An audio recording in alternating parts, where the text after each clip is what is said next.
Good morning, everybody.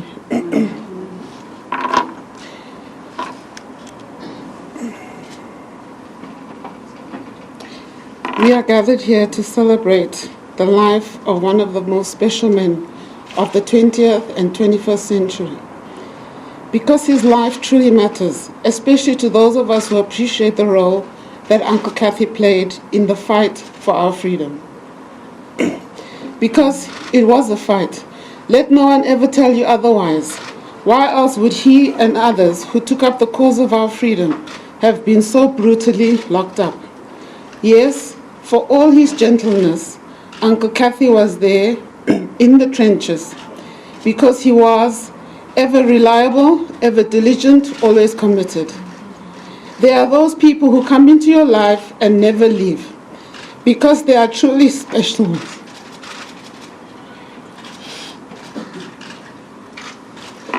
They have what we like to call presence, that rare ability to loom large in our lives so that their impact on us is multiplied 1,000 times over.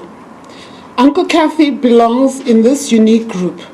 Let me state my regard for him in this way, so that it is clear just how highly me and my family regarded him. He was my other father. I have only the fondest memories of him, ever gentle, always self-effacing, but undoubtedly powerful. For many decades, he was one of my father's closest friends. At this crucial time in our country, it should be clear to all of us that we have to keep his and Tata's legacy alive through all of us. Let us honor what he and my father stood for by ensuring that their ideals remain a tangible part of this country's reality. For let us speak the truth today.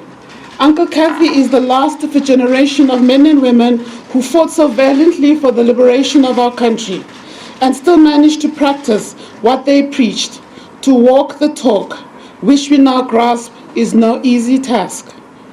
So I call on each and every one of us to never forget the sacrifices they made for this country. For me, it is important to point out that Uncle Kathy was my best friend, brother, and confidant.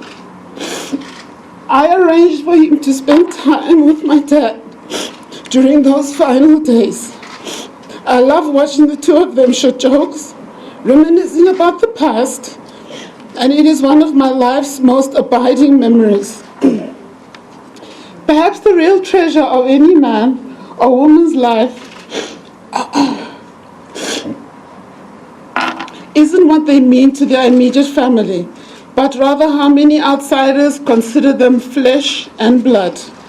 For Uncle Kathy, as it is for my father, it is abundantly clear that millions of South Africans consider them as relatives of the first order.